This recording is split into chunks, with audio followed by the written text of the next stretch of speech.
భక్తి. భక్తి అనేదానికి ప్రపంచం ఇచ్చినటువంటి నిర్వచనం వేరు, దేవుడు చెప్పినటువంటి నిర్వచనం వేరు. శుక్రవారం వచ్చేసారు మీరు. దేవుడిని ఆలోచించాలంటే ప్రపంచం నుండి వేరైపోవాలి, లోకం నుండి ఏమైపోవాలి, వేరైపోవాలి. నేనేదో నా పని చేసుకుంటా దేవుడి గురించి ఆలోచిస్తే దేవుడు అర్థం కాడు. భాస్కర్ గారు బండి దగ్గర కూర్చొని బజ్జీలు వేస్తా దేవుడి కొరకు ఆలోచిస్తే దేవుడు అర్థం కాడు. ఏం చేయాలి? వదిలిపెట్టాలి దాన్ని. వదిలేమని కాదు, ఆలోచన వదిలేమని. అదవుతుందండి. ఆలోచన వదిలేమని అంటే లోక సంబంధమైనటువంటి ఈ యొక్క కార్యక్రమాలు మీ హృదయంలో నుంచి తీసివేసుకుంటే, ఈ లోకం నుండి మీరు వేరైతే, ఈ మర్యాదను మీరు విడిచిపెడితే మీకు ఎవరు అర్థమవుతారు? దేవుడు అర్థమవుతాడు. దేవుడు అర్థమవుతాడండి. మీకు అర్థం కావడానికి ఒక ఎగ్జాంపుల్ చెప్తాను. ఎప్పుడైనా ఎక్కడైనా మీరు ఇండస్ట్రీలోకి వెళ్తే, ఒక కంపెనీకి వెళ్ళారు అనుకోండి. కంపెనీకి వెళ్ళిన తర్వాత గేట్ బయట దాకానే మీ ఇష్టం. గేట్ లోపలికి అడుగు పెట్టారనుకోండి, సెక్యూరిటీ వాడు ముందర చెప్పేస్తాడు, సెల్ ఫోన్ యూజ్ చేయకూడదు, ఫోటోలు తీసుకోకూడదు, నిర్దేశించిన ప్రాంతం నుండి మీరు నడాలి. ఎల్లో కలర్ మార్కేస్తాడు, అక్కడే నడాలి. క్రాస్ చేయాలంటే అక్కడ ఒక సింబల్ అక్కడ గీస్తాడు, అక్కడే క్రాస్ చేయాలి. మీరు ఎలా పెడితే అలా నడకూడదు ఇండస్ట్రీలో. అక్కడ దాకా వెళ్ళేదాకానే మీ ఇష్టం. వెళ్ళిన తర్వాత ఆయన నిర్దేశించినటువంటి అన్నీ కూడా ఏం చేయాలి తెలుసా? పాటించాలి. ఒక టైమింగ్ పెడతాడు, ఆ టైమింగ్కి రావాలి మళ్ళానే. లేదంటే నేను ఉదయం 6 గంటలకు వేసిపోతాను వచ్చేస్తానంటే కుదరదు. వాడు నిర్దేశించిన యూనిఫామ్ వేసుకోవాలి. మనం నచ్చిన బట్టలు వేసుకోవడానికి కుదరదు. ఎక్కడ దాకా నచ్చిన బట్టలు? గేటు దాకానే. ఆ గేటు లోపలికి ఎంటర్ అవ్వగానే ఏమైపోవాలి తెలుసా? నీ యొక్క టైమింగ్ మారిపోవాలి, నీ యొక్క యూనిఫామ్ మారిపోవాలి, నీ యొక్క నడక మారిపోవాలి. ఎక్కడ పడితే అక్కడ మాట్లాడడానికి కుదరదు. మళ్ళా నువ్వు పని చేసినప్పుడు ఎవరితో పడితే ఎవరితో మాట్లాడకూడదు.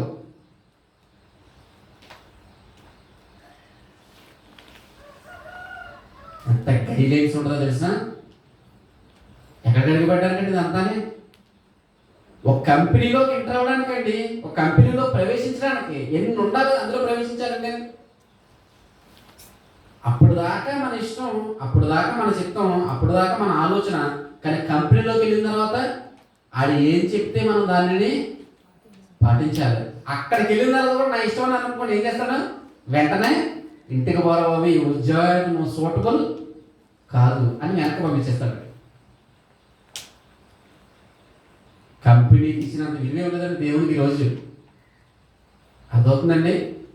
మనిషి అన్నీ వదిలిపెట్టి దేవుడి దగ్గర రావట్లేదు. అంటే దాని అర్థం ఏంటంటే, మనిషి అన్ని ఆలోచనలు విడిచిపెట్టి దేవుడి దగ్గరికి రావడం లేదు.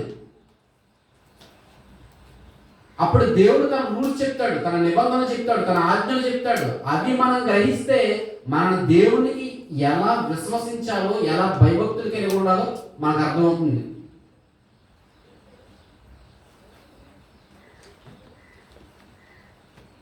మనం అనుకున్న విధానంలోనే భక్తి చేస్తున్నాం, కానీ దేవుడు అనుకున్న విధానంలో మన భక్తి ఉండడం లేదు. అందుకే చూడండి ఎలా ఉంటుంది మన భక్తి జీవితం. ఖచ్చితంగా చెప్పండి, మీరు సాటిస్ఫై అవ్వరు. గుండెల మీద చెయ్యేసుకుని చెప్పండి, నా భక్తి వలన దేవుడు ఆనందిస్తాడు అని చెప్పగలరా? ఎందుకు కలగట్లేదు ఇది? నాలో ఉన్న విశ్వాసం వలన. ఆ రోజు శిలాపదం చూస్తే యేసుక్రీస్తు ఎలా రియాక్ట్ అయ్యాడో, నాలో ఉన్న అంత విశ్వాసం కాకపోయినా నాలో ఉన్న విశ్వాసం వల్ల ఎంతో కొంత దేవుడిని కదిలించగలను అనేటువంటి నమ్మకం ఏమైనా ఉందా మీలోనే? ఎందుకు ఉండలేదు?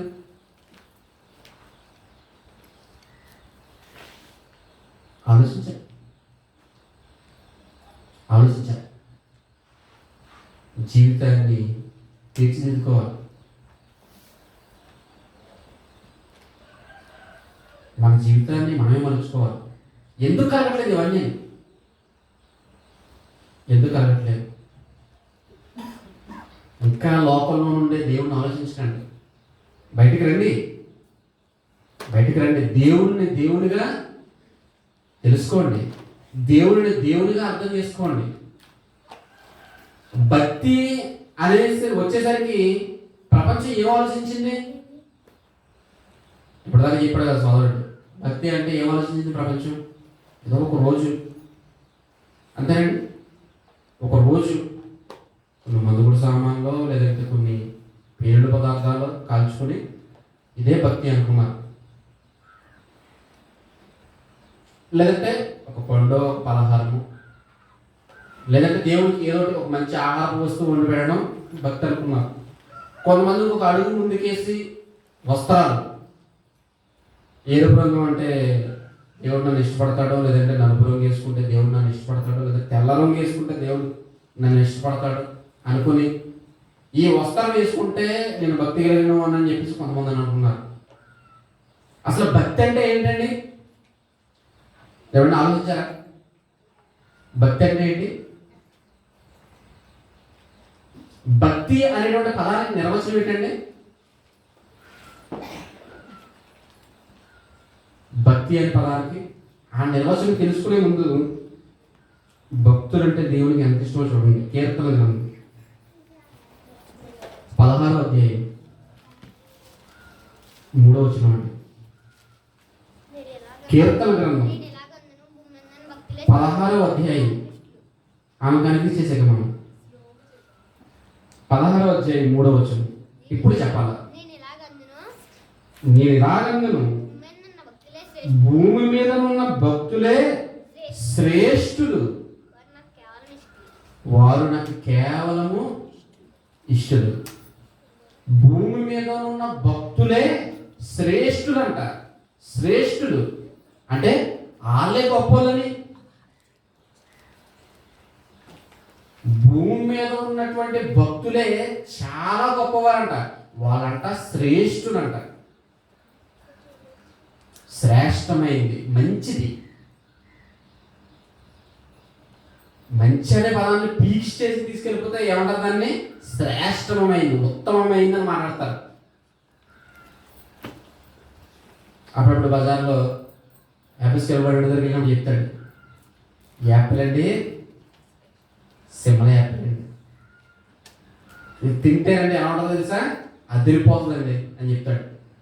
ఇది తింటేనంట అదిరిపోతుందండి, చాలా టేస్ట్గా ఉంటుందండి, చాలా బాగుంటుంది,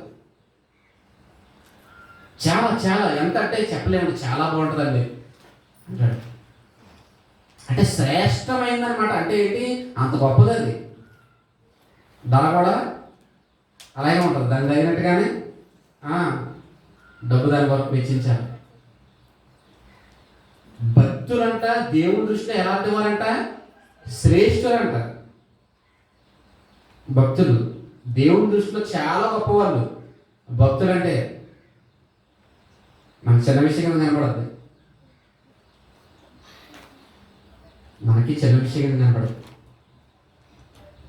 భూమి మీద ఉన్న వాళ్ళు ఎవరయ్యా గొప్పవారంటే ఎవరో? భక్తులు, భక్తి చేసేవారు. భక్తి అనగానే ఏంటి? దేవుని అనుసరించడం, అనుకరణ. భక్తి అంటే సేవించడం కాదు, అనుకరణ. ఎందుకంటే సేవించడం వేరు. సేవించడం అంటే సేవించేయడం. భక్తి అంటే సేవించడం, అనుకరణ, అనుసరించడం. భక్తి అంటే చాలా మందికి తెలియదు. ఎందుకంటే లోకంలో ఉన్నటువంటి అదే మనం అర్థం చేసుకుంటాం, అదే చూస్తాం. భక్తి అంటే సేవించడం. ఏదో పొల్ల పలహారాలు పెట్టి సేవించారు, మనం ప్రార్థన చేసి దేవుణ్ణి సేవించుకుంటాం. భక్తి అంటే సేవించడం కాదు, అనుసరించడం, అనుకరణ. భక్తి అంటే వెంబడించడం, చెప్పిన మాటని జీవితాల్లో నెరవేర్చడం, అది భక్తి. మరి ఇశ్రాయేలు అనుసరించలేదా? అందరు భక్తులు ఏంటి? ఇశ్రాయేలు దేవుని అనుసరించలేదా? దేవుని సేవించాలని చెప్పండి. బలులు అర్పించారు, గొర్రె పిల్లలు అర్పించారు, మేక పిల్లలు అర్పించారు. వాళ్ళందరూ భక్తులేనా? కాదు కాదు, అందరూ భక్తులు కాదు. వాళ్ళ సేవించారు కానీ అనుసరించలేదు. అందుకే వారి గురించి దేవుడు ఆ మాట పలకలేదండి. చాలా గొప్పవారు భక్తులు అంటే. దేవుడి దృష్టిలో ఎంత విలువైన వారు తెలుసా? అంత విలువైన వారు కాకపోతే దేవుడి మాట రాయించడండి. భూమి మీద ఉన్న వాళ్ళు అందరూ ఎవరు ఇష్టమయ్యా అంటే భక్తులు అంటే ఇష్టం అంటాడండి ఆయన. ఎవరయ్యా నీకు ఇష్టం అంటే భక్తులు అంటే నాకు ఇష్టం. ఒక మాట చెప్పేశాడు ఆయన, భూమి మీద ఉన్న వారిలో భక్తులు శ్రేష్ఠులు, వారు నాకు ఇష్టలు. అలాంటి వారిని నేను ఇష్టపడతాను, భక్తులని. అటువంటి భక్తిని గురించి ఎవరు చెప్తారు ఇప్పుడు? ఈ భక్తిలో ఉన్నటువంటి సారాన్ని మీరు గ్రహించండి, ఈ భక్తి మీరు కలిగి ఉండండి అనేటువంటి మాట పేదలు గారు చెప్తున్నాడు.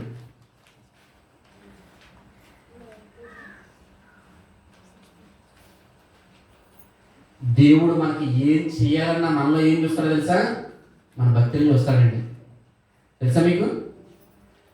దేవుడు మనలో దేని చూస్తాడే అంటే మొట్టమొదటి భక్తిని చూస్తాడు. పాత నిబంధనలు రెండింటి కలిపి మాట్లాడతాడు. ఏమన్నా తెలుసా? భయభక్తులు. భయభక్తులు. దేవుని జ్ఞానాన్ని పొందుకోవడానికి ఏముండాలి? భయభక్తులు ఉండాలి. జ్ఞానం పొందిన తర్వాత ఏం చేయాలి? భయభక్తులు వదిలేయాలి. అంతేనండి. జ్ఞానం సంపాదించుకునేంత వరకు ఎలా ఉంటాడో తెలుసా? ఒదిగి ఒదిగి ఒదిగి ఉంటాడండి. జ్ఞానం నేర్చుకున్న తర్వాత భయభక్తులు మర్చిపోతాడు. ఏం మర్చిపోతాడు? భయభక్తులు మర్చిపోతాడు. భయం ఉండదు. ప్రారంభంలో ఎలా వెళ్తాడు తెలుసా? టైం 9 అంటే 8 గంటలకు వెళ్ళిపోతాడు, 8 గంటలకు వెళ్ళిపోతుంటాడు. 9 అని టైం పెట్టారనుకోండి. ఎందుకు? భయం. దేవుడి సన్నిధి అంటే భయం. దేవుడు అంటే భయం. దేవుడు అంటే భక్తి. భయభక్తులు కలిగిన తన జీవితం నిజంగా ఎలా ఉంటుంది తెలుసా? ప్రారంభంలోనే చాలా అద్భుతంగా ఉంటుందండి. కొంతకాలం ఈ భయభక్తులతో ఏం చేస్తాడు తెలుసా? జ్ఞానానికి మూలం కాబట్టి దేవుడు ఏం చేస్తాడు? కొద్దిపాటి జ్ఞానాన్ని ఇస్తాడు. ఈ జ్ఞానం వచ్చిన తర్వాత దేని వదిలేస్తారు? ఇప్పుడు వాక్యం చెప్పే టైంకి వెళ్దాం. ఎంత తెలివి మీరిపోతారండి? ఏ టైంకి వస్తారు? వాక్యం ఉంటారు, వాక్యం చెప్తారు కదా. ఎప్పుడు మొదలెడతారు? వాక్యం 10:30 మొదలెడతారు. ఆ టైంకి వెళ్తే సరిపోతుంది. జ్ఞానం ఇది అర్థమవుతుందండి. జ్ఞానంతో ఆలోచిస్తున్నాడు. జ్ఞానంతో ఆ టైంకి వెళ్ళిపోతే సరిపోతుంది కదా. ఏం లేదయ్యా అంటే భక్తి లేదు, భయభక్తులు లేవు. ఈ భయభక్తులు లేనటువంటి జీవితాన్ని దేవుడు గమనిస్తున్నాడయ్యా. మనుషులు చూడట్లేదు. ఎవరు చూస్తున్నారు? దేవుడు గమనిస్తున్నాడు. దేవుడు గమనిస్తున్నాడు. దేవునికి కావాల్సింది ఎవరో తెలుసా? భక్తులు కావాలి. దేవునికి భక్తులు కావాలి. చాలా మంది ఏమన్నారంటే దేవుడికి కుమారులుగా ఉండాలనుకున్నారు. దేవుడికి ఎలా ఉండాలనుకున్నారండి? కుమారులుగా ఉండాలనుకున్నారు. మంచిదే. అందరూ కూడా ఎవరు? దేవుని పిల్లలే. నువ్వు దేవుని పిల్లోడు అవ్వాలంటే, దేవుని నువ్వు బిడ్డ అవ్వాలంటే ఏముండాలి? నీలోని ఏముండాలి? దేవుడు నేను కుమారుడా కుమార్తె అని పిలవాలంటే ఏముండాలి నీలో? భయభక్తులు ఉండాలి. అర్థమవుతుందండి. ఆ స్థాయికి మనం వెళ్ళాలంటే అది చాలా ఎక్కువ స్థాయి. అంటే దేవుని పిల్లలు అని పిలిపించుకోవడం ఒక స్థాయికి మనం వెళ్ళిపోయినట్టే. అది చాలా కష్టమైంది. అది ఎందుకంటే దేవుడు ఒప్పుకోడు. ఇతను నా బిడ్డ అని చెప్పడు దేవుడు. నువ్వే చెప్తావు ఇతను నా తండ్రి అని. దేవుడు నా తండ్రి అంటావు, కానీ నిన్ను ఆయన బిడ్డను ఒప్పుకోవాలంటే, నిన్ను ఆయన కుమారుడు ఒప్పుకోవాలంటే ఒప్పుకుంటాడా? ఒప్పుకోడు. ఆయన ఎందుకు ఒప్పుకోడు? ఎందుకు ఒప్పుకోడు? ఆ కుమారుడికి తగినటువంటి అర్హతలు మనలో కనిపించవు. కుమారుడికి తగినటువంటి అర్హత మనలో కనిపించదు. మరి దేవుడు ఎలా ఒప్పుకుంటాడు మనల్ని? తన బిడ్డలుగా ఎలా ఒప్పుకుంటాడు? ఒప్పుకుంటారా? దాని పోయే పద్ధతి కూడా నీ కొడుకునంటే మీరు ఒప్పుకుంటారా? ఒప్పుకోరు. మరి బాబు నువ్వు నా కొడుకుకి కాదు, నువ్వు ఎక్కడి నుంచో తప్పిపోయి వచ్చేసావు.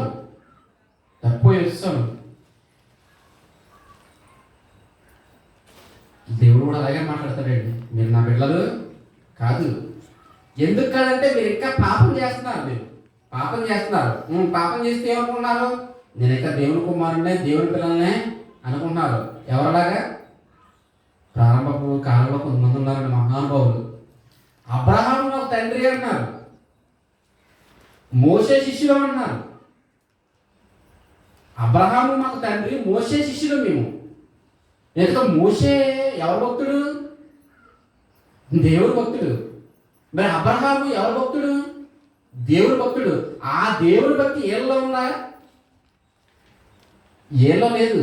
ఏళ్ళలో లేదు. కానీ వీళ్ళు ఏమో చెప్పుకుంటారు, మేము అబ్రహాం సంతానం అయ్యా అని రొమ్ము విరిచి జబ్బ చేసి మాట్లాడుతున్నారు.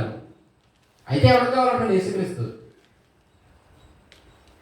నా ముందే మోకరించాడు అబ్రహాము. తెలుసా మీకు? అబ్రహాన్ని పుట్టకముందు నేను ఉన్నానయ్యా, నన్ను చూడాలనుకున్నాడు. అబ్రహాం చూశాడు, మిక్కిలి ఆనందించాడు. అబ్రహాం కూడా నా కాళ్ళ మీద పడ్డాడయ్యా, మీకు తెలియదు. మీరేమనుకున్నారు? ఆలమాగ తెలుసు, ఏళ్ళ పిల్లలు ఆల పిల్లలని మీరు చెప్పుకున్నారు. ఎందుకే మిమ్మల్ని తన పిల్లలని చెప్పుకోవడానికి ఏమైనా ఆధారం ఉందా? ఎవరు చెప్పుకుంటాడు దేవుడు? ఇలా నా పిల్లలని చెప్పుకుంటారా దేవుడు? అలా చెప్పుకునేటువంటి స్థాయిలో మనం బ్రతకాలి. అర్థమవుతుందండి? అలా చెప్పుకునేటువంటి స్థాయిని, అవకాశాన్ని మనం కల్పించాలి. ఎంత ధైర్యంగా చెప్తాడండి యోగు గురించి. ఎంత ధైర్యం! నన్ను చూస్తే వస్తుందా ధైర్యం? వస్తుందా? అతడంట దేవుని యందు భయభక్తులు కలిగిన వాడు. యోబు దేవుని యందు భయం. దేవుడంటే భయం, దేవుడంటే భక్తి. భక్తి అంటే దాని వల్ల అర్పించేసి ఊరుకోవడమేనా? కాదండి. అనుసరించడం, దేవుని మాటను బ్రతుకుల్లో చూపించడం, పాటించడం, అదే భక్తి. అండి.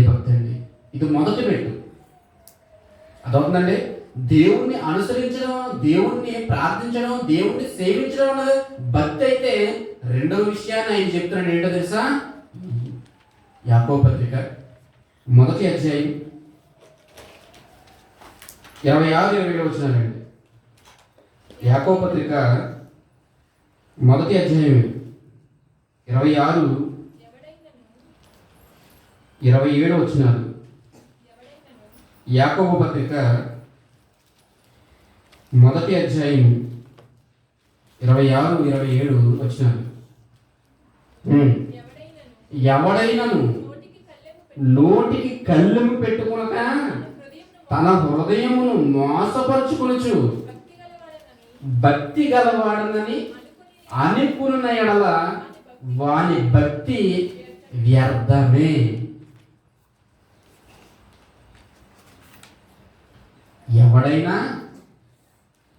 ఎవడైనా తన నోటికి కళ్ళెం పెట్టుకోకపోతే,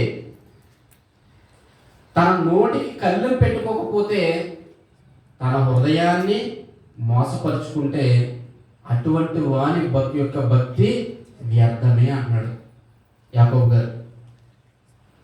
అంటే భక్తుడు అంటే ఎవరన్నమాట? నోటికి ఏముండాలి? కళ్ళెం ఉండాలి. నోటికి ఏముండాలి? కళ్ళెం. ఒక అడ్డు, ఒక అదుపు. దేవుని ద్వారా లభించాలయ్యా అంటే దేవుని మాట ద్వారా. ఎందుకంటే హృదయాన్ని నువ్వు మోసపరుచుకున్నావు. నువ్వు ఎక్కువ మాట్లాడేసి ఏం చేస్తున్నావు? హృదయాన్ని మోసపరుచుకుని ఎవరుకున్నావు? పైకి నేను భక్తి కలిగినటువంటి స్త్రీనే, నేను భక్తి కలిగినటువంటి వ్యక్తినే, నేను భక్తుడినే, నా భక్తిని దేవుడు చూస్తున్నాడు, దేవుడు మెచ్చుకుంటాడు అని అనుకుంటున్నాం. కానీ లోన దేని మోసపరుచుకుంటున్నాం తెలుసా? మనల్ని మనం మోసం చేసుకుంటున్నాం. లూజ్ టాకింగ్, ఓవర్ టాకింగ్, ఎక్కువగా మాట్లాడడం, దేవుని గురించో మాట్లాడడం. భక్తుడు ఎవరయ్యా అంటే భక్తుడేం మాట్లాడండి. అర్థమవుతుందండి? భక్తుడు ఏమో మాట్లాడు, ఎక్కువగా మాట్లాడు. అందుకే దావీదు ఎక్కడ ఉన్నాడు? అడవిలో ఉన్నాడు. ఎక్కడ ఉన్నాడండి? ప్రజల మధ్య ఏం లేడు దావీదు. ఎక్కడ ఉన్నాడు? అడవిలో గొర్రెలు మేపుకుంటూ బతుకుతున్నాడు. ఎందుకంటే దావీదు యొక్క సంభాషణ అంతా ఎవరితో ఉంటుంది? దేవునితోనే. దేవునితోనే ఎక్కువగా మాట్లాడుతున్నాడు, దేవునితో సంభాషిస్తున్నాడు. అంటే నోటికి ఏముండాలి అంటే నోటికి కళ్ళెం పెట్టుకునక, నోటికి కళ్ళెం పెట్టుకోవాలి. ఎందుకు పెట్టుకోవాలంటే ఈ నోటికి కళ్ళెం పెట్టుకోకపోతే నువ్వు మాట్లాడే ప్రతి మాట కూడా ఎక్కడికి వెళ్తుందో తెలుసా? ఎక్కడికి వెళ్తుంది? విమర్శించడానికి వెళ్ళిపోతుంది. అర్థమవుతుందండి?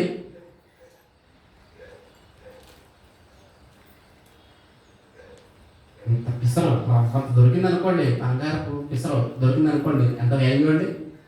అంతేనండి. చిన్న గులకరాయి దొరికింది అనుకోండి, ఏం చేస్తారు? ఎంట్లో తీసుకెళ్ళి ఏం చేస్తారు? తక్కిట్లో వేసేస్తారు. అంటే గ్రామ బంగారం 5,000 రూపాయలు, చాలా విలువ కదండి, చాలా విలువైంది. వజ్రాలు ఇంకా విలువైనవి. ఏం చేస్తారు? అది ఎంత క్యారెట్ కలిగింది, ఎంత స్వచ్ఛమైంది, దాన్ని తీసుకుని వెళ్ళి ఏం చేస్తారు? చెక్ చేసుకుంటారండి. ఈ అన్నిటికంటే అతి విలువైంది ఏంటో తెలుసా? నీ నోటి మాట. నీ నోటి మాట. ఎంత చిన్న బంగారు పిసర్ని నువ్వు ఎక్కడ తెచ్చేస్తున్నావు? తక్కిలోకి తెచ్చేస్తున్నావు. అదే అండి, తూకంలో వేసేస్తున్నారా బంగారాన్ని? తూకంలో మళ్ళీ దాని గాలి ఏమీ తగలకూడదు. ఎక్కడ పెడతాడు? సపరేట్గా బాక్స్లో పెడతాడండి. ఎందుకంటే గాలి బరువు కూడా దాని మీద ఏడవకూడదు. ఎందుకంటే అంత విలువైంది అది. బంగారం అంత విలువైంది. ఫ్యాన్ ఆపేస్తాడు, తిరిగి తిరిగి ఫ్యాన్ ఆపేస్తాడు. ఎందుకు ఆపేస్తాడు అనుకున్నాను నేను. ఎందుకంటే ఆ గ్రాముల్లో ఉంటుంది కాబట్టి మిల్లీ గ్రాముల్లో కూడా వేరియేషన్ వ్యత్యాసం మనకు కనబడుతుంది. గాలి బరువు దాని మీద యాడ్ అయ్యి ఎంత విలువైందండి. మన కరోనా కాలంలో ఆక్సిజన్ చూడండి ఎంత రేటు పలిగింది. ఏంటి, కొంతమంది భయంతో సిలిండర్ ఇంటి దగ్గర పెట్టేసుకున్నారండి. తెలుసా మీకు? ఏ సమయంలో అవసరం వస్తుందో తెలియదని దాన్ని బుక్ చేసుకున్న చాలా మంది ఉన్నారండి. ఎందుకంటే అంత విలువైంది, ఆ సమయంలో అంత విలువైంది. పిల్లలు జాగ్రత్తగా ఆలోచించండి. అన్నింటికంటే విలువైంది ఏంటో తెలుసా? ఏంటి? అన్నింటికంటే విలువైంది ఏంటి? ఈ ఆక్సిజన్ కంటే, బంగారం కంటే, వజ్రాల కంటే, ఆస్తుల కంటే అతి విలువైనది ఏంటయ్యా అంటే నీ నోటి మాట. నోటి మాట. ఎక్కడ తెస్తాడంట దీన్ని? తీర్పులోకి తెస్తాడంట నోటి మాటని. విమర్శ దినమందు మనుషులు పలికే ప్రతి మాటను గురించి లెక్క చెప్పవలసి ఉంటుంది. లెక్క చెప్పాలి. అందుకే దీనికి ఏం చేయమన్నాడు? ఎవడైనా భక్తుడై ఉంటే మొట్టమొదటి ఏం చేయాలంటే నోటికి కళ్ళెం పెట్టేసుకోవాలి.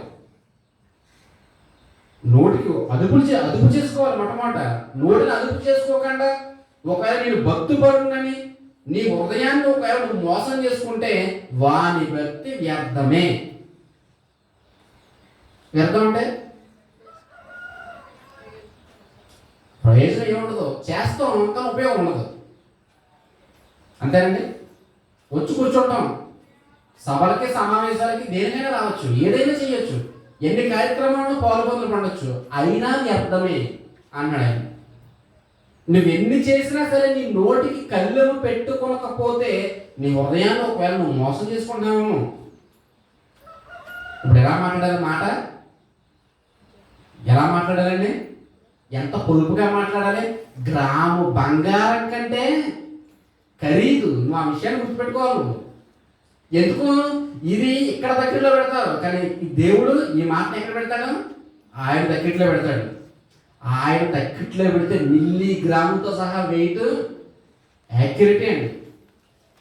యాక్యురేటీ అంటే తెలుసు కదా, అంత కరెక్ట్గా తూగుతుంది అనమాట. అంటే దానిని అంత ఆయన సమానమైనటువంటి పరిస్థితుల్లో ఆయన తోస్తాడు. ఆయన అర్థమవుతుందండి.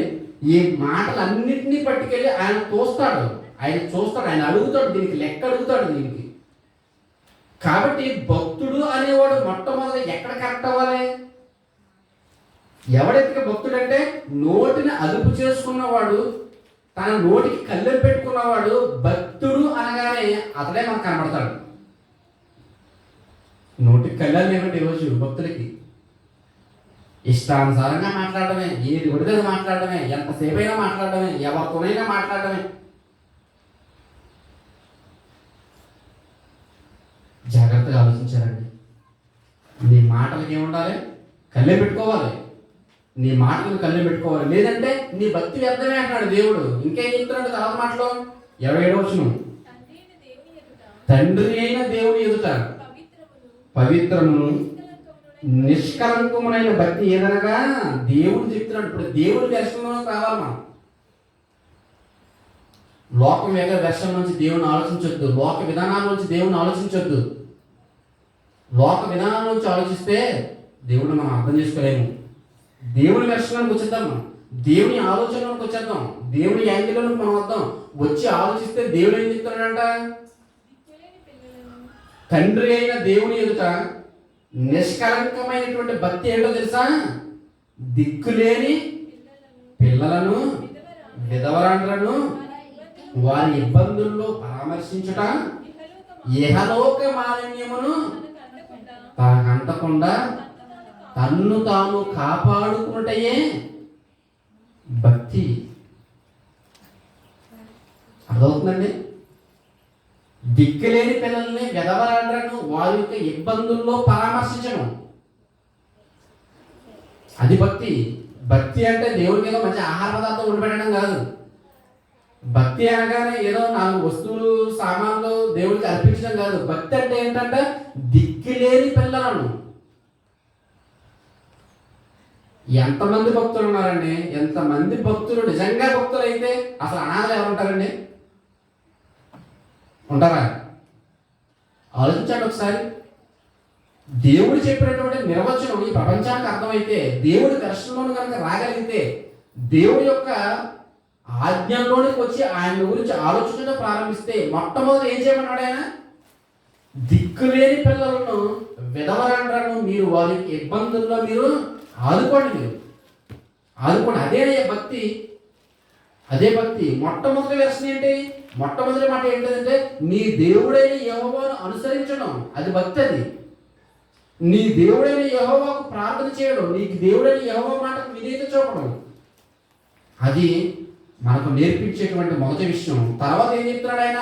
తర్వాత దేవుడు తర్వాత నువ్వు ఎవరిని నువ్వు ప్రేమించాలి తెలుసా? ఇంకో దిక్కులేని వాళ్ళని ప్రేమించాలి, విధవరాండ్రని ప్రేమించాలి, విధవరాండ్రని ప్రేమించాలి.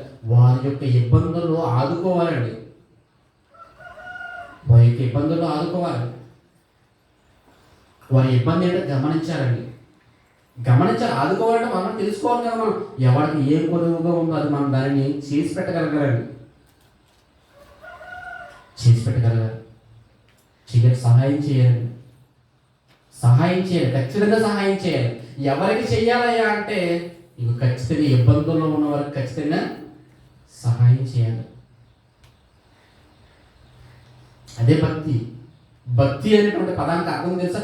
ఆపదలో ఉన్నవాడికి ఖచ్చితంగా సహాయం చేసి తీరాలి, అదే భక్తి. ఎందుకంటే ఆపదలో ఉన్నవాడికి సహాయం చేయడానికి దేవుడే దిగిరాడు ఆకాశం నుంచి.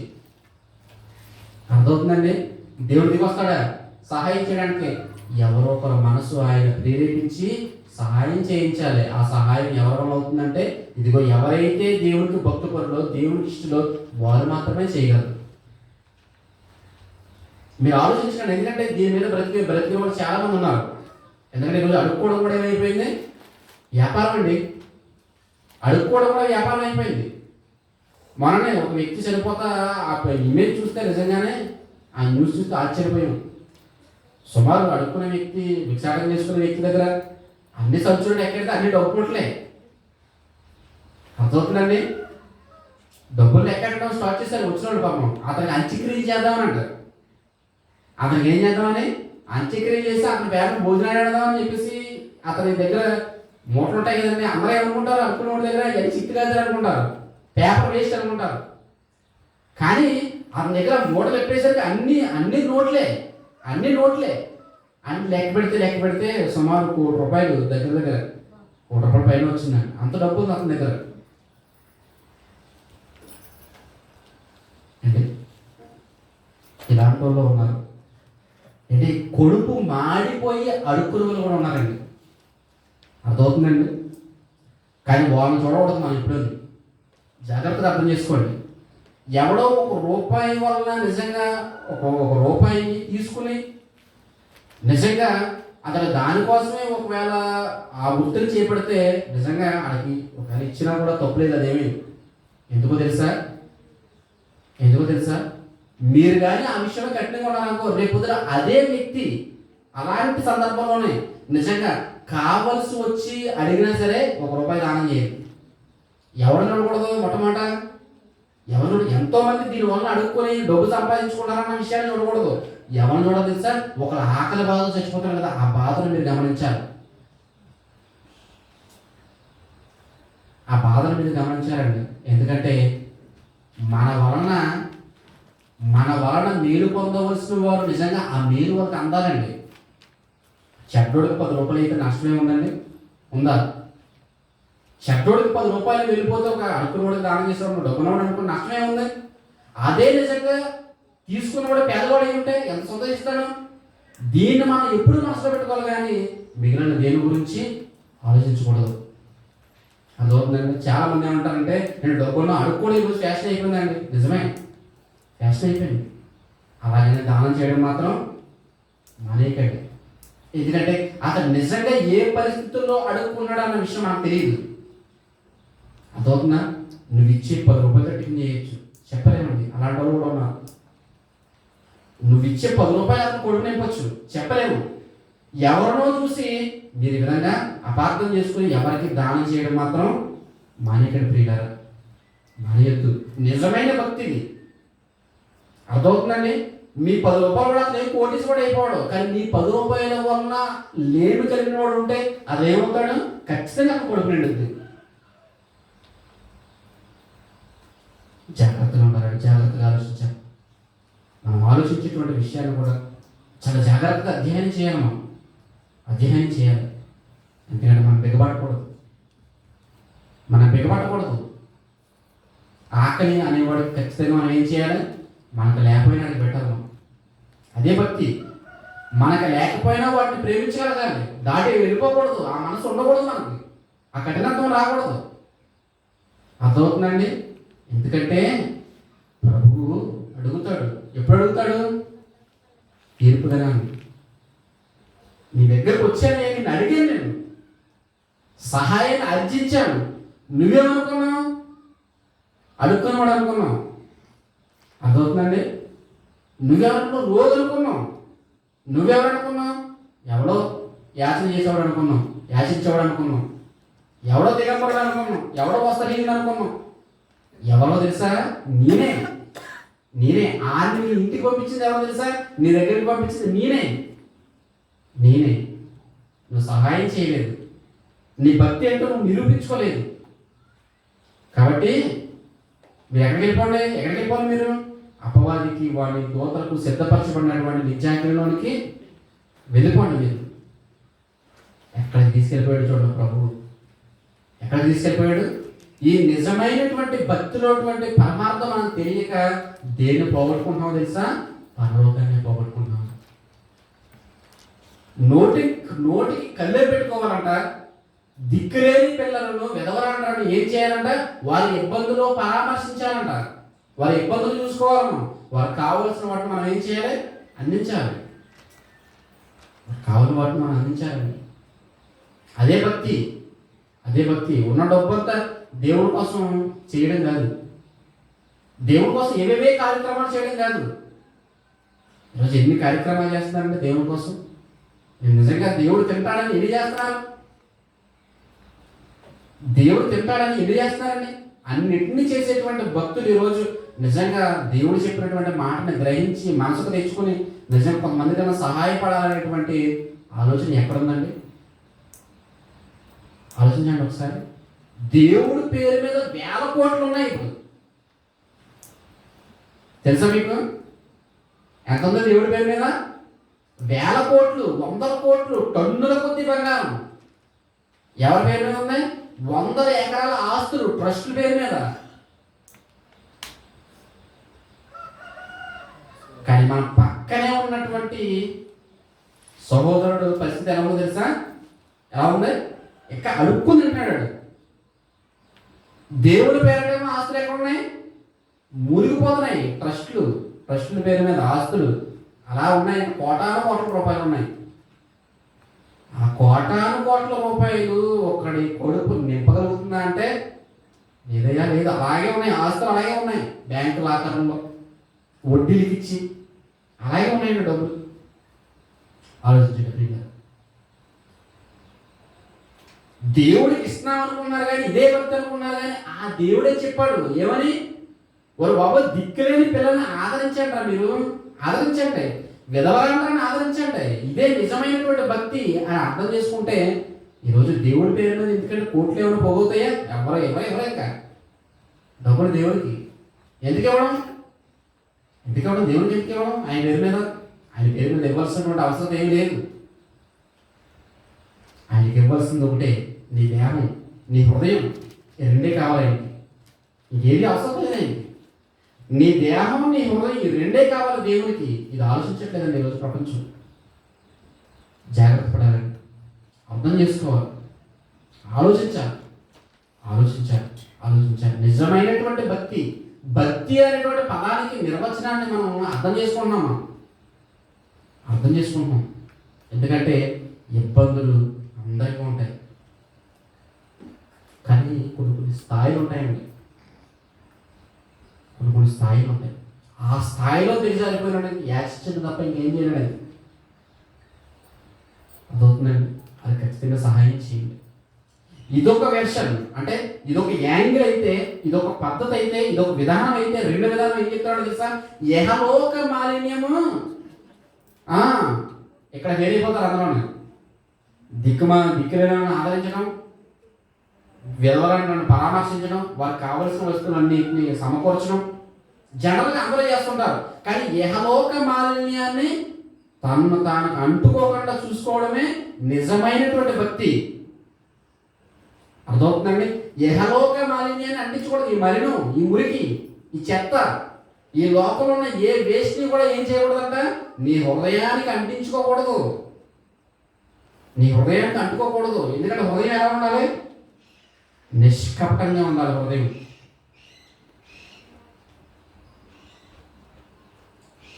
ఎంత మత్సరం కూడా హృదయం ఉండకూడదు. చూస్తే ఎలా ఉండాలి? క్లీన్ అంటే గ్రీన్, అలా కనబడాలి దేవునికి. అంత నిష్కలంకంగా కనబడాలంటే నువ్వేం చేయాలి తెలుసా? నీ చుట్టుపక్కల ఉన్నటువంటి దిక్కులేని పిల్లలు నువ్వు వారిని ఆదరించాలి, విధవరాంధ్ర నువ్వు పరామర్శించాలి, దేవుణ్ణి సేవించాలి. అంతేకాదు యహలోక మాలిన్యాన్ని నువ్వు అంటుకోకుండా నువ్వు చూసుకోవాలి. ఈ లోక మాలిన్యం ఏంటి? లోక మాలిన్యం, దీని గురించినటువంటి విషయాలు మనం తర్వాత భాగంలో మనం ఆలోచిద్దాం. ఎందుకంటే దేవుడు మనవి ఆలకించాలన్నా మనం ఎలా ఉండాలి తెలుసా? భక్తి పరులుగా ఉండాలండి. యోహాను సువార్త చూడండి ఒకసారి, 9వ అధ్యాయం. యోహాను సువార్త 9వ అధ్యాయం 31వ వచనం అండి. యోహాను సువార్త 9వ అధ్యాయం. యోహాను సువార్త 9వ అధ్యాయం 31వ వచనం. దేవుడు పాపుల మనవి ఆలకించడంట. దేవుడు పాపుల మనవి ఆలకించడని ఎరుగుదము. మరి ఎవరు మనం ఆలకిస్తాడు? ఆయన ఎవడైనాను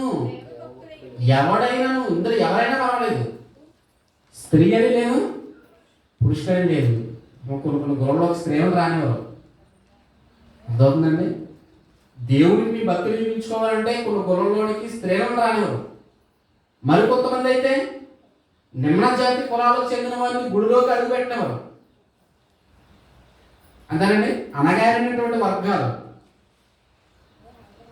తక్కువ స్థాయిలో ఉన్నటువంటి క్యాస్ట్ ఏవైతే ఉన్నాయో వారికి దేవుని మందిరంలో ప్రవేశించి ఆయనను పూజించే అర్హత లేదనుకున్నారు.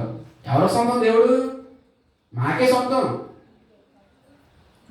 దేవుడు సొంతం, మా కులపోలకే దేవుడు, మా అగ్ర కులాలకే దేవుడు అనుకున్నారు. అంతేనండి, మా అగ్ర కులాలకే దేవుడు, నిమ్మల జాతువులకి దేవుడు కాదనుకున్నారు. దేవుడు ఏమన్నాడు తెలుసా? ఎవడైనా స్త్రీవా పురుషుడువా, రెండు కాదా, తోడి జండ్రా, నపుంసకుడువా అయినా పర్వాలేదు, ఎవరైనా సరే, నిమ్న జాతి కులానికి చెందిన వాడమైనా అగ్రజాతి కులానికి చెందిన వాడమైనా, నువ్వు ఎవరైనా సరే, ఎవడైనను ఎవరు భక్తులు అవ్వాలి? దైవ భక్తుడే అవ్వాలి. దైవ భక్తుడు అవ్వాలి. దేవునికి భక్తుడై ఉండాలి. అదవుతుందండి. దేవునికి భక్తుడై ఉండాలి. భక్తి ఎవరి దగ్గర చూపించాలి? దేవుడి దగ్గర చూపించాలి. మనం ఎవరి దగ్గర చూపిస్తాము? ఇంటికి కానిస్టేబుల్ వచ్చాడంటే ఎలా ఉంటాయండి మర్యాదలు? ఎలా ఉంటాయి మర్యాదలు? ఇంటికి కానిస్టేబుల్ వచ్చి మాట్లాడాడు అనుకోండి, అయ్యగారు నమస్కారం అండి, అక్కడ ఉండగానే సిరీట్ కూడా వేస్తాం మనం, అంతేనండి. అది అక్కడ ఉండగానే ఏం చేస్తాం? నమస్కారం అండి, చెయ్యి వేసిపోద్ది ఇలాగ. ఎంత గౌరవం అండి, ఎంత భయం అలాంటి. ఎస్ఐ గారు వచ్చారండి, ఎస్ఐ గారి దగ్గర గడగడ ఉనికిపోతూ ఉంటాం, అంతేనండి. ఎస్ఐ గారి దగ్గర ఎలా ఉంటుందండి? బీపీ రేజ్ అయిపోతూ ఉంటుంది. ఎందుకంటే టెన్షన్, ఈ టెన్షన్కి బ్లడ్ ప్రెషర్ పెరిగిపోతూ ఉంటుంది, గడగడ వణికిపోతూ ఉంటాం. ఇంకా ఎంఆర్ఓ దగ్గరికి వెళ్ళినా, ఇంకా పైకి వెళ్ళి ముందు ఎలా ఉంటుంది ప్రజలు? భయం అండి, భయం భయం భయం భయం. ఎంత భయం కలిగి ఉంటారండి? ఎంత భయం కలిగి ఉంటాం. ఎవరి దగ్గరికి వెళ్ళి సరే భయపడుతూ ఉంటామండి, గడగడ వణుకుతూ ఉంటాం. దేవుడి దగ్గరికి రాబోతులేక ఉండదండి. ఏదో మన బాబు గారు సొత్తులాగా, అంతేనండి. ఎలా చూస్తాం దేవుడిని? ఏదో మన సొంత ప్రాపర్టీ లాగా. అంటే దేవుడి దగ్గరికి వచ్చినప్పుడు ఎందుకు ఉండదు? అంత భయం ఎందుకు ఉండదు? లోకంలో ఏదో ఉద్యోగస్తుడికి వెళ్ళినప్పుడు నువ్వు అంత భయపడుతున్నప్పుడు దేవుడికి సన్నిధికి రాబోతున్నా ఎక్కడ భయపడిపోతుంది తెలుసా? గేట్ దగ్గర భయపడిపోతా రావాలి. ఎక్కడి నుంచి భయపడాలి? అక్కడి నుంచి భయపడతా రావాలి. భయపడతా భయపడతా భయపడతా వచ్చి ఇక్కడ కూర్చోవాలి. ఏదంటే భయం ఏదండి? భయం మీద భయభక్తులు ఉన్నాయనుకున్నారా? జ్ఞానం ఉంది కానీ భయభక్తులు లేవు. జ్ఞానం బోల్డుతుంది, చెప్పమంటే ఇలానే చెప్తారు. నన్ను ఇలా పక్కకు తప్పించి మీరు మెసేజ్లు ఇవ్వగలరు, గంటల సేపు మీరు మాట్లాడేస్తారు. చెప్పగలరా? చెప్పగలరు, అంత సత్తా ఉంది, జ్ఞానం ఉంది. కానీ ఏం లేవయ్యా అంటే భయభక్తులు లేవు. భయభక్తులు లేవు, భయపడడం లేదు దేవుడికి. దేవుడి సన్నిధి అంటే భయం లేదు, ఒక ప్రార్థన అంటే భయం లేదు, ఒక వాక్యం అంటే భయం లేదు. మరి ప్రారంభంలో భయభక్తులు ఉన్నాయి కానీ జ్ఞానం లేదు. జాగ్రత్తగా ఆలోచించాలి. దేవుడు అంటే ఏముండాలి? భయభక్తులు ఉండాలి. లోకంలో లోకాధికారిగా అంత విలువిస్తున్నప్పుడు మీరు దేవుడికి ఈ సర్వలోకాన్ని కలిగించినటువంటి దేవుడికి ఇంకెంత విలువ ఇవ్వాలి, ఎంత గౌరవం ఇవ్వాలి. ఇశ్రాయేలు పట్ల అన్ని కార్యాలు ఎందుకు చేశాడో తెలుసా దేవుడు? చూడండి, యెహోషువ గ్రంథం 4వ అధ్యాయం 24వ వచనం. యెహోషువ గ్రంథం 4వ అధ్యాయం 24వ వచనం.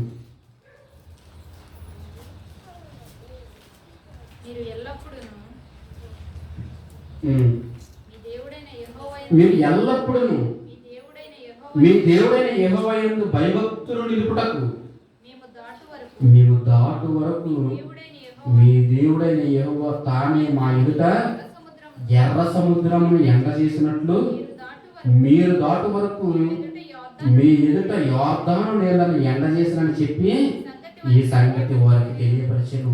ఇశ్రాయేలు సమూహానికి ఈ మాట చెప్తున్నాడు యెహోషువ గారు. మా మార్గ మధ్యంలో ఎర్ర సముద్రం పాయైపోయిందయ్యా, 6 నెలలుగా మారిపోయింది. అది ఇంతకు ముందు జరిగిందనుకున్నారా? ఇప్పుడైతే ఏమైంది? యోర్దాను నీళ్లు ప్రవాహం, జల ప్రవాహం ఏమైంది? ఆ నది ప్రవాహం ఆగిపోయింది. ఇవన్నీ మీకు ఎందుకు ఇవన్నీ చెప్తున్నాడు మీకు? ఆయన యందు భయభక్తులు నిలుపునట్లు. ఇశ్రాయేలీయుల పట్ల ఇన్ని కార్యాలు ఎందుకు చేశాడో తెలుసా? పగలేమో మేఘస్తంభం అంట, రాత్రేమో అగ్నిస్తంభం అంట. వాళ్ళ చెప్పులు అరిగిపోలేదంట, వాళ్ళు వేసుకున్న బట్టలు మాసిపోలేదంట. ఎందుకై ఇన్ని కార్యక్రమాలు ఎందుకు? ఆయన యందు భయభక్తులు చూపడానికి. ఇవన్నీ ఇన్ని వండర్స్ ఐగుప్తు దేశంలో ఈ సూచిక్రియలన్నీ ఎందుకు చేశాడో తెలుసా? ఆయన యందు భయభక్తులు కలిగి ఉండడానికి, ఆయన యందు భయభక్తులు కలిగి ఇశ్రాయేలు జీవించడానికి ఇన్ని కార్యక్రమాలు చేస్తే వారు ఏం చేశారంట? దేవుడు అంటే భయం లేకుండా లెక్క లేకుండా బతికారండి వాళ్ళు. మనం కూడా భయపడాలి కదండి దేవుడికి. భయపడాలని లేదా? మరి దేని చూసి భయపడాలి మనం? దేని చూసి భయపడాలండి? దేని చూసి భయపడాలి? ఆయన చేసినటువంటి ప్రకృతిని చూస్తే భయం అయ్యారండి. ఆయన చేసినటువంటి ప్రకృతిని చూస్తే భయం రావాలి మనం ఇక్కడ నుంచున్నాం కదా, భూమి. ఈ భూమి ఒక గంటకి 1,00,000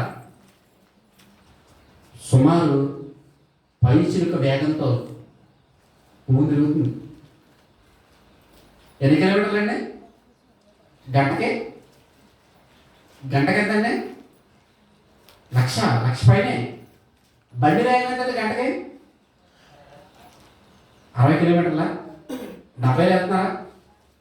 100 వెళ్తున్నారా? కార్లో వెళ్తే ఒక 100, 120 కొడుతున్నాడా? హైవే మీద అయితే 200, 180.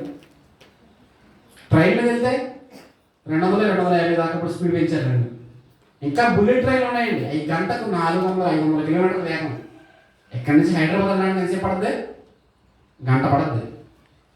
బుల్లెట్ ట్రైన్ ఉంటాయి, గంటలో వెళ్ళిపోవచ్చు కూడా హైదరాబాద్.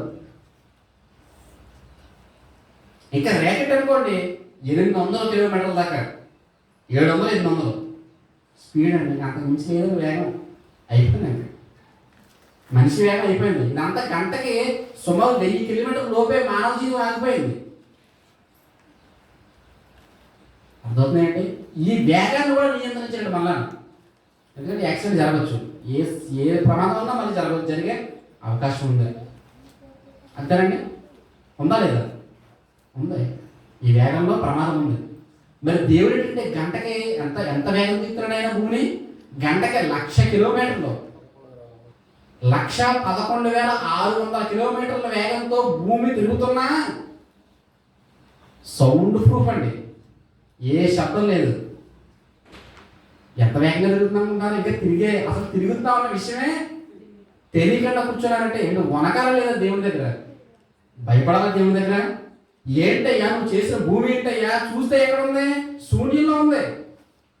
అంబాబాయ్ దేనికన్నా ఏసి కట్టినా సరిపోని, ఏ రూపాన్ని ఇచ్చి దేనికన్నా ఆకాశంలో వ్యాపించి కట్టినా సరిపోని, ఎక్కడ ఉంది భూమి? చూస్తే శూన్యంలో ఉంది. భయం లేదా దేవుడు అంటే? 1,16,000 కిలోమీటర్ల వేగంతో తిరుగుతున్నా ఎంత శబ్దం కూడా దగ్గర కళ్ళ ముందు కనబడుతుందంటే ఈ ప్రకృతి నుంచి నువ్వు భయపడవా? ఆయన కలిగించేటువంటి మహాసముద్రాలు, పర్వతాలు, చెట్లు, నదులు ఇవన్నీ ఈ భూమి మీద ప్రవహిస్తున్నాయి, ఒలుగుపోవట్లేదు కిందనే. అంతేనండి? ఒలిగిపోతున్నాయా? బాల్ మీద దాని గింజ నిలబెట్టింది, ఒక ఒలిగింజ నిలబెట్టగలరా? రౌండ్గా ఉన్న బాల్ మీద నిలబెట్టగలరా? నిలబెట్టలేదండి. ఆయన కొంటున్నామన్న భూమి మీద ఏంటి నిలబెట్టాడండి. సెలయేళ్ళు పారుతున్నాయి, ఎక్కడ ఒలిపోవట్లేదు కిందకి. అంతరిక్షంలో ఎక్కడో నక్షత్రం మీద వెళ్ళి పడిపోవట్లేదు. ఎక్కడ ప్రవహిస్తున్నాయి ఇవన్నీ? 3 వంతుల నీరు భూమి మీద ఒలిగిపోవట్లేదు. ఎంత ఆశ్చర్యమండి ఇవన్నీ! ఆయన చేసినటువంటి అద్భుతాలు ఇశ్రాయేలుకి అయితే కళ్ళారా చూసారు. మనం ఈ ప్రకృతిని చూస్తే అర్థమవుతుంది. ఎందుకు ఎన్ని దేవుని యందు భయభక్తులు నిలిపినట్లు. భక్తులంటే దేవునికి ఇష్టమయ్యా,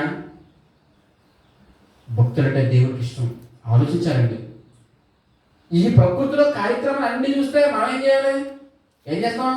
భూమి వేగంగా తిరిగిన భూమికి దానం పెట్టేసేవారు కొంతమంది, చెట్టు కాస్తుందని చెట్టుకు దానం పెట్టేవారు మరికొంతమంది. ఇదే అంటే మూఢభక్తి అండి, అంధభక్తి, గుడ్డు భక్తి. అదే తిప్పేవాడు ఎవరో, చేసేవాడు ఎవరో, నడిపించేవాడు ఎవరో అనేటువంటి ఆలోచనలో ఈరోజు మనిషి మొదలైన లేవు ప్రియులారు. కాబట్టి ఆలోచించాలి, అర్థం చేసుకోవాలి. ఇవన్నీ ఎందుకు తెలుసా? దేవుని యందు భయభక్తులు నిలుపునట్లు. ఇశ్రాయేలీయులకైతే ఆయన సూచక్రియలు అద్భుతాలు చేసి నా యందు భయభక్తులు చూపండి అయ్యా అని చెప్తున్నాడు. మనకంటే కళ్ళ ఎదురు చూసినటువంటి ప్రకృతి, ఈ విశ్వంలో జరుగుతున్నటువంటి మార్పులు ఇవన్నీ చూసినప్పుడు మీరు నా యందు ఏం చేయాలి తెలుసా? భయభక్తులు చూపించాలి. భయభక్తులు చూపించాలి. భక్తి కావాలి దేవునికి. దేవునికి కావాల్సిన భక్తులు కావాలి. వాళ్ళే శ్రేష్ఠులు, దేవునికి ఇష్టలు భక్తులు అంటే. అర్థమవుతుందండి? భయపడాలి దేవుడు అంటే. వణికిపోవాలి. వణికిపోవాలి. నీ హృదయాన్ని మోసం చేసుకోవద్దు. ఒక నేను భక్తు పరుండాలని, నేను భక్తు పరునని నీ హృదయం మోసం చేసుకుని నువ్వు నరకానికి చేజారిపోవద్దు. నోటికి కళ్ళెం పెట్టుకో. దిక్కులేని పిల్లల్ని ఆదరించు, విధవరాలను పరామర్శించు, నీ దేవుడిచ్చినటువంటి మాధ్యమను అనుకరించు.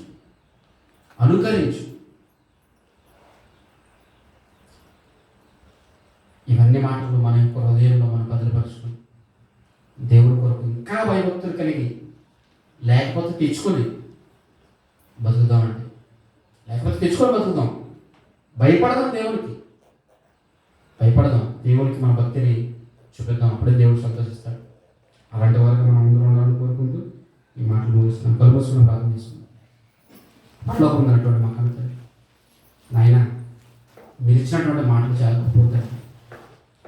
వాటిని ఆలోచిస్తూ ఉంటే తండ్రి నాయన, మేము మీ అందు భయభక్తులు కలిగి ఉండాలని, మీ సన్నిధంటే మేము వణికిపోవాలని తండ్రి నాయన మీరు సెలవిచ్చినటువంటి మాటలు మేము ఆలోచిస్తున్నాం తండ్రి. ఇప్పటి వరకు తండ్రి మీరు గ్రంథంలో రాయబడినటువంటి లేఖనాన్ని అధ్యయనం చేసి తండ్రి భక్తులంటే మీకు ఎంత ఇష్టమో తండ్రి ఆయన మీరు తెలియజేశారయ్యా.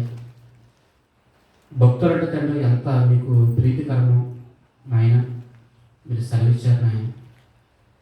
వారి కోసం మీరు ఏం చేయడానికైనా సిద్ధపడ్డారు తండ్రి. ఆకాశం నుండి అగ్ని వారు వేరుకోగానే తండ్రి నాయన మీరు కురిపించేశారయ్యా, రప్పించారు తండ్రి. వర్షం రమ్మంటే వచ్చింది నాయన, కరువు రమ్మంటే వచ్చింది. సైన్య సమూహాలు రమ్మంటే వచ్చేదండి నాయన. అంత గొప్పగల దేవుడు తండ్రి నాయన. అన్నిటిని బట్టి అర్థం చేసుకుంటున్నాను నాయన. మా బ్రతుకులో ఎవరెవరికో భయపడ్డాను తండ్రి, కానీ ఈ గొంతులో జీవాన్ని ఇచ్చినటువంటి మీకు భయపడ్డాము తండ్రి నాయన. ఎక్కడైనా తప్పుడు చేస్తున్నాను, మమ్మల్ని మన్నించండి, మమ్మల్ని శాంతి చేయండి తండ్రి. నీ గొప్ప ద్వారా బలపరచండి. నీ సన్నిధి భయం కలిగి ఉండడానికి సహాయం దయచండి నాయన. నీ కృపలో మమ్మల్ని, మా కుటుంబాన్ని చల్లగా కాపాడండి. విన్నటువంటి మాటను బట్టి మా జీవితాలను మలుచుకుని నీ కొరకు బ్రతికేటువంటి భాగ్యాన్ని దయచేయమని యేసుక్రీస్తు వారి నామములో ప్రార్థన వర్తించడం. ఆమేన్.